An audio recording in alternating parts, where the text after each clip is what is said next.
Assalamualaikum warahmatullahi wabarakatuh. Perkenalkan, nama saya Lita Dewi Utami. NIM saya 1810105265, ruang saya 510. Saya ingin menjelaskan tentang manajemen proyek atau backward pass. Langkah awal yang saya bahas yaitu tentang pengertian manajemen proyek dan langkah-langkahnya. Pengertian manajemen proyek yaitu proses yang membutuhkan keterlibatan semua pihak di sebuah proyek konstruksi. Semua pihak dituntut untuk dapat melihat ke depan pekerjaan yang harus dilakukan, strategi rencana untuk mencapai pekerjaan dengan baik, dan kemudian memantau pekerjaan untuk memastikan selesai sesuai rencana. Setiap proses membutuhkan komitmen dan dedikasi dari seluruh anggota tim proyek. Semua sangat penting untuk keberhasilan suatu proyek konstruksi dan untuk keberhasilan jangka panjang dari perusahaan konstruksi tersebut. Langkah-langkahnya yaitu 1. Langkah pertama dalam penjadwalan manajemen proyek adalah membuat sebuah perencanaan awal yang harus diikuti oleh semua individu dan perusahaan yang ikut dalam proyek tersebut untuk menyelesaikan proyek tepat waktu dan sesuai anggaran. Tugas manajer proyek adalah membuat pilihan yang tepat dalam merencanakan penjadwalan proyek yang rasional dalam pencapaian sebuah proyek konstruksi. Setelah perencanaan tersebut dikembangkan dan diterima, tugas selanjutnya adalah mengkoordinasikan secara efektif kepada tim agar tercapainya kualitas dan efektivitas pekerjaan. Langkah kedua, melakukan pengawasan pekerjaan guna memastikan pekerjaan sesuai rencana dan batas waktu yang telah ditentukan. Dengan adanya monitoring tersebut, manajer proyek harus mencari tahu kendala yang terjadi apabila ada keterlambatan pekerjaan dalam proyek konstruksi tersebut. Dan langkah ketiga, manajer proyek harus menentukan penyebab dan mentindaklanjuti keterlambatan pekerjaan yang terjadi. Manajer proyek mengambil tindakan korektif dengan melibatkan semua manajer terkait dalam proses pemecahan masalah tersebut. Perencanaan proyek bisa digambarkan sebagai serangkaian tugas terkait yang ditunjukkan terhadap sebuah hasil utama. Dalam beberapa perusahaan, sebuah pengorganisasian proyek atau project organization dikembangkan untuk memastikan program yang ada saat ini tetap berlangsung dengan lancar. Dengan bisnis harian sementara, proyek baru selesai dengan berhasil. Untuk perusahaan-perusahaan dengan berbagai proyek besar seperti sebuah perusahaan konstruksi, sebuah pengorganisasian proyek merupakan sebuah cara yang efektif melalui penugasan seseorang dan sumber daya fisik yang diperlukan. Hal merupakan sebuah struktur organisasi yang temporer didesain untuk mencapai hasil dengan menggunakan pakar dari seluruh perusahaan. Pengorganisasian proyek mungkin dapat berguna ketika memenuhi syarat sebagai berikut. 1. Tugas pekerjaan bisa dijelaskan dengan sebuah tujuan yang spesifik dan tepat waktu. 2. Pekerjaan bersifat unik dan tidak umum bagi organisasi yang saat ini. 3. Pekerjaan berisikan tugas-tugas rumit yang saling terkait yang memerlukan kemampuan khusus. Yang keempat, proyek bersifat sementara namun penting bagi organisasi. Yang kelima, proyek mempersingkat lini di antara organisasi. Manajer proyek memiliki visibilitas yang tinggi dalam sebuah perusahaan dan bertanggung jawab untuk memastikan bahwa 1. Semua aktivitas-aktivitas yang diperlukan selesai dalam urutan yang benar dan tepat waktu. 2. Proyek sesuai dengan anggaran. 3. Proyek memenuhi tujuan terkait kualitasnya. 4. Orang yang ditugaskan dalam proyek menerima motivasi, arahan, dan informasi yang diperlukan untuk memerlukan pekerjaannya. Hal ini berarti bahwa manajer proyek harus menjadi pelatih dan penghubung yang baik dan mampu untuk mengorganisasikan aktivitas-aktivitas dari berbagai disiplin. Manajer proyek bukan hanya memiliki visibilitas yang tinggi, tetapi juga menghadapi masalah etis sehari-harinya. Manajer proyek terkadang berurusan dengan 1. Penawaran hadiah dari kontraktor, 2. Tekanan untuk mengubah laporan status untuk menutupi kenyataan penundaan, 3. Laporan palsu untuk pembebanan waktu dan pengeluaran, serta 4. Tekanan untuk mempromosikan kualitas agar memperoleh bonus atau menghindari penalti terkait dengan penjadwalan. Tujuan dan manfaat manajemen proyek. Tujuan dan manfaat yang bisa didapatkan dengan adanya manajemen antara lain: 1. Efisiensi baik dari sisi biaya, sumber daya, maupun waktu. Kedua, kontrol terhadap proyek lebih baik sehingga proyek bisa sesuai dengan lingkungan kerja biaya, sumber daya, dan waktu yang telah ditentukan. Yang ketiga, meningkatkan kualitas. Yang keempat, meningkatkan produktivitas. Yang kelima, menekan resiko yang timbul sekecil mungkin. Yang keenam, koordinasi internal yang lebih baik. Yang ketujuh, meningkatkan semangat, tanggung jawab, serta loyalitas tim terhadap proyek. Unsur-unsur dalam proses manajemen proyek. Unsur-unsur manajemen merupakan sumber daya yang berpengaruh dalam tercapainya sebuah manajemen proyek yang baik. Unsur manajemen bisa dinyatakan dalam 5M plus T plus 1, yaitu manpower, tenaga kerja, money, biaya, material bahan, mekanik, mesin atau peralatan, metode atau pekerja, time itu waktu, information itu informasi. Untuk mencapai tujuan, manajemen proyek harus dapat menggunakan dan memanfaatkan unsur-unsur manajemen tersebut sebagai sumber daya secara efisien dan efektif sehingga dapat dicapai tujuan yang ditentukan secara optimal. Proses manajemen proyek dikelompokkan ada 5 kelompok, yaitu 1. Proses inisiasi, kedua proses perencanaan, ketiga proses pelaksanaan, keempat proses pengontrolan, dan kelima proses penutupan. Teknik manajemen proyek terbagi menjadi 2. Program evaluation dan review teknik PERT digunakan dalam melakukan penjadwalan, mengatur dan mengkoordinasikan bagian-bagian kegiatan dalam suatu proyek. Metode PERT mencakup 3 perkiraan, yaitu waktu pesimptik adalah waktu yang paling panjang yang mungkin diperlukan suatu kegiatan. Yang kedua, waktu perkiraan paling mungkin atau most likely adalah waktu penyelesaian kegiatan-kegiatan proyek yang paling memungkinkan atau memiliki probabilitas paling tinggi. Yang ketiga, waktu optimistik adalah waktu tercepat yang dapat dilakukan untuk melaksanakan kegiatan suatu proyek. Setelah menentukan kegiatan perkiraan waktu tersebut, maka kita dapat menentukan waktu kegiatan yang diharapkan atau expect time dengan rumus sebagai berikut. 1. Expect time dalam menentukan perkiraan waktu proyek dapat dihitung dengan menggunakan perhitungan probabilitas dan diselesaikan dengan tabel normalistis dengan menggunakan bahwa X merupakan jumlah waktu pelaksanaan proyek yang diharapkan, N merupakan rata-rata proyek dapat terselesaikan, dan merupakan standar deviasi. Yang kedua, Critical Path Method atau CPM, teknik menganalisis jaringan kegiatan aktivitas-aktivitas ketika menjalankan proyek dalam rangka memprediksi durasi total. Critical path sebuah proyek adalah deretan aktivitas yang menentukan waktu tercepat yang mungkin agar dapat diselesaikan. Critical path adalah jalur terpanjang dalam network diagram dan mempunyai kesalahan paling sedikit. Beberapa hal yang perlu diperhatikan berkaitan dengan jalur kritis ini. 1. Tertundanya pekerjaan di jalur kritis akan menunda penyelesaian jalur proyek ini secara keseluruhan. 2. Penyelesaian proyek secara keseluruhan dapat dipercepat dengan mempercepat penyelesaian pekerjaan-pekerjaan di jalur kritis. Yang ketiga, slack. Pekerjaan jalur kritis sama dengan 0. Hal ini memungkinkan relokasi sumber daya dari pekerjaan non-kritis ke pekerjaan yang kritis.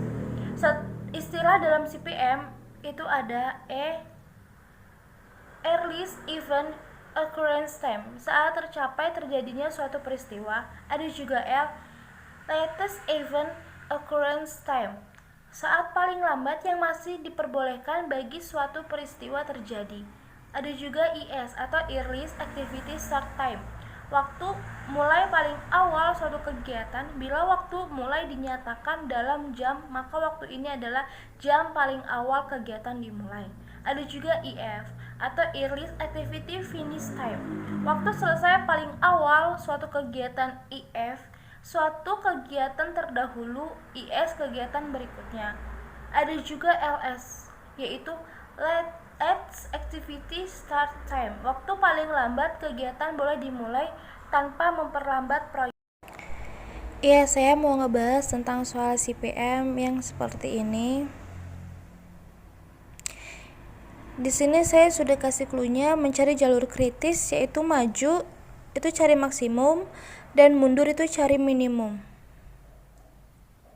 Di sini ini jika maju ke sini itu mencari maksimum. Kalau ini ke sini hitungan mundur itu cari minimum seperti itu. Dan di sini tanda checklist yaitu jalur kritis. Ini saya sudah mencari. Ini jalur kritis yaitu jalur dari node awal ke node akhir yang terdiri atas aktivitas-aktivitas kritis. Metode pengumpulan data digunakan dalam penulisan tugas akhir adalah bar chart dan kurva S. Network planning adalah salah satu model yang termasuk dalam logiko-matematika model atau perangkat pada sistem analisis dalam menganalisis persoalan-persoalan yang dihadapi dalam penulisan tugas akhir. Di sini ada dua macam yang dikenal dalam network planning, yaitu satu, yang pertama network diagram versi CPM atau PERT, dan yang kedua diagram yang dikenal sebagai precedence diagram. Pada precedence diagram tidak dikenal adanya peristiwa, sedangkan pada network diagram versi CPM atau PERT dikenal dengan adanya peristiwa pada setiap awal kegiatan dan pada setiap akhir kegiatan. Dan di sini ada bar chart adalah metode bagan balok yang disusun dengan dimaksud mengidentifikasi unsur waktu dan urutan dalam merencanakan suatu kegiatan yang terdiri dari waktu mulai, waktu penyelesaian, dan waktu saat pelaporan proyek pembangunan. Itu bisa dipakai bar chart. Dan kurva S adalah gambaran yang menyatakan tingkat kumulatif kebutuhan sumber daya tertentu mulai dari saat awal atau proyek mulai sampai dengan saat tertentu. Pada proyek rumah susun Gorontalo ini contohnya. Kurva S termasuk dalam pola kebutuhan sumber daya atau semua macam masukan atau input yang diperlukan dalam proses pelaksanaan kegiatan. Sumber daya yang dibagi menjadi manusia, bahan, alat, overhead, dan biaya. Selain itu juga digunakan metode literatur, yaitu metode dengan mengumpulkan, mengidentifikasi, serta mengolah data tertulis, dan metode kerja yang dapat digunakan. Data perencanaan proyek lingkup pekerjaan proyek. 1. Pekerjaan umum meliputi pembuatan direksi CAD, pengukuran, dan asbud drawing, dokumentasi mobilisasi dan demobilisasi. Yang kedua, pekerjaan struktur bawah yang meliputi pekerjaan pondasi tiang pancang, urungan pasir, timbunan andan, lantai kerja. Yang ketiga, pekerjaan struktur atas meliputi struktur lantai dasar, lantai 2, 3, dan 4. Dan yang keempat, pekerjaan arsitektur standar meliputi pekerjaan lantai, pemasangan kusen, jendela, pintu, dan pekerjaan plafon. Dan yang kelima, pekerjaan struktur dan lain-lain. Pengendalian proyek. Pengendalian proyek melibatkan pengawasan yang ketat terhadap sumber daya, biaya, kualitas, dan anggaran. Kendali juga berarti menggunakan sebuah siklus umpan balik atau feedback loop untuk merevisi rencana proyek yang memiliki kemampuan untuk memindahkan sumber daya kemanapun mereka paling dibutuhkan. Program ini menghasilkan beragam laporan, yaitu 1. Perincian biaya yang detail untuk masing-masing tugas. 2. Kurva total program buruh. 3. Tabel distribusi biaya. 4. Rangkuman biaya dan jam fungsional. 5. Peramalan bahan mentah dan pengeluaran. 6. Laporan varian. 7. Laporan analisis waktu. Dan ke-8. Laporan status kerja. Hitungan mundur, backward pass, dan menentukan jadwal proyek dimulai dari finish menuju start untuk mengidentifikasi saat paling lambat terjadinya suatu kegiatan itu LF, waktu paling lambat terjadinya suatu kegiatan itu LS, dan saat paling lambat suatu peristiwa terjadi itu L. Aturan hitungan mundur backward pass. 1. Waktu mulai paling akhir suatu kegiatan sama dengan waktu selesai paling akhir dikurangi kurun waktu berlangsungnya kegiatan yang bersangkutan. Yang kedua, Apabila suatu kegiatan terpecah menjadi 2 kegiatan atau lebih, maka waktu paling akhir kegiatan tersebut sama dengan waktu paling akhir kegiatan berikutnya yang terkecil. Apabila kedua perhitungan tersebut telah selesai, maka dapat diperoleh nilai slack atau float yang merupakan sejumlah kelonggaran waktu dan elastisitas dalam sebuah jaringan kerja. Menentukan jadwal proyek, kita perlu melakukan analisis jalur kritis atau critical path analysis atau CPA, merupakan jalur terpanjang yang melalui suatu jaringan.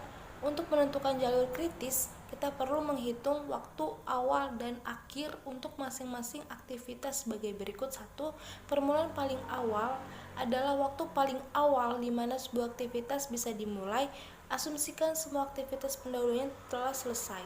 Yang kedua, penyelesaian paling awal adalah waktu paling awal di mana semua aktivitas bisa diselesaikan. Dan yang ketiga, permulaan paling akhir adalah waktu paling lambat di mana sebuah aktivitas bisa dimulai sehingga tidak menunda waktu penyelesaian dari keseluruhan proyek. Yang keempat, penyelesaian paling akhir adalah waktu paling lambat di mana sebuah aktivitas harus selesai sehingga tidak menunda waktu penyelesaian dari keseluruhan proyek. Dalam hal ini menggunakan proses two pass atau lintas dua arah, yaitu lintas depan dan lintas belakang untuk menentukan jadwal waktu untuk masing-masing aktivitas. Waktu mulai dan selesai yang lebih cepat itu IS dan IF ditentukan pada saat lintas depan atau forward pass. Waktu mulai dan selesai yang paling lambat itu LS atau LF ditentukan pada saat lintas belakang. Analisa network, planning, dan jalur kritis, logika ketergantungan antara pekerjaan, analisa network, jalur kritis. Jalur kritis PDE mempunyai sifat 1. Waktu mulai paling awal dan akhir harus sama. Yang kedua, waktu selesai paling awal dan akhir harus sama. Yang ketiga, kurun waktu kegiatan adalah sama dengan perbedaan waktu selesai paling akhir dengan waktu paling awal. Setelah dilakukan perencanaan penjadwalan waktu menggunakan metode PDM, beberapa aktivitas kritis dari perencanaan. Yang keempat, pekerjaan pondasi tiang pancang. Maka pekerjaan pondasi tiang pancang termasuk lintas kritis karena mempunyai sifat jalur kritis, metode PDM. Yang kelima, pekerjaan pile cap. Maka pekerjaan pile cap termasuk lintas kritis karena mempunyai sifat jalur kritis, metode PDM. Yang keenam, pekerjaan struktur lantai dasar. Maka pekerjaan struktur dasar termasuk lintas kritis karena mempunyai sifat jalur kritis, metode PDM. Yang ketujuh, pekerjaan sarana prasarana lingkungan. Maka pekerjaan sarana prasarana lingkungan termasuk lintas kritis karena mempunyai sifat jalur kritis, metode PDM. Backward pass secara umum LS dan LF untuk kejadian satu anak panah J dihitung berdasarkan hubungan matematis berikut. LFIJ minimal LSJ. LSIJ LFIJ kurang TIJ minimal LSJ adalah waktu mulai paling lambat minimal untuk setiap kejadian yang meninggalkan simpul J. Ini keterangannya I, J, dan T sama seperti keterangan pada forward. Untuk perhitungan backward pass dimulai dari akhir jaringan. Maksud itu kejadian paling akhir. Contohnya itu dari soal berdasarkan tabel. Ini soalnya. Nah, yang saya maksud hasil perhitungan backward pass itu seperti ini. Kesenjangan kejadian slack. Secara umum, kesenjangan kejadian slack untuk kejadian satu anak panah J dihitung berdasarkan hubungan matematis sebagai berikut.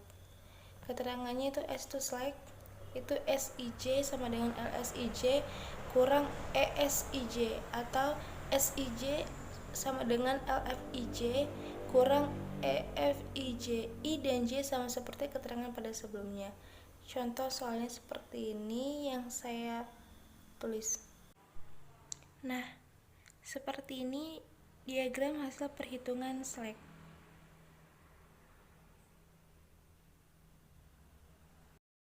Di sini akhir dari kesimpulannya, dalam sebuah proyek konstruksi dibutuhkan manajemen proyek sebagai sistem yang dapat membantu mengelola setiap aktivitas proyek sehingga selesai tepat waktu, tepat biaya, dan tepat mutu. PERT, CPM, dan teknik penentuan jadwal lainnya telah terbukti menjadi alat yang berguna dalam pengendalian proyek besar dan rumitnya. Manajer menggunakan teknik-teknik tersebut untuk mengelompokkan proyek ke dalam aktivitas-aktivitas yang terpisah atau struktur perincian kerja, mengidentifikasi sumber daya yang spesifik dan kebutuhan waktu untuk masing-masing. Dengan PERT dan CPM, manajer bisa memahami status dan masing-masing aktivitas, termasuk waktu mulai yang paling awal, waktu mulai yang paling lambat, waktu mulai yang paling awal, dan waktu selesai yang paling lambat, waktu selesai yang paling awal, dan waktu selesai yang paling telat.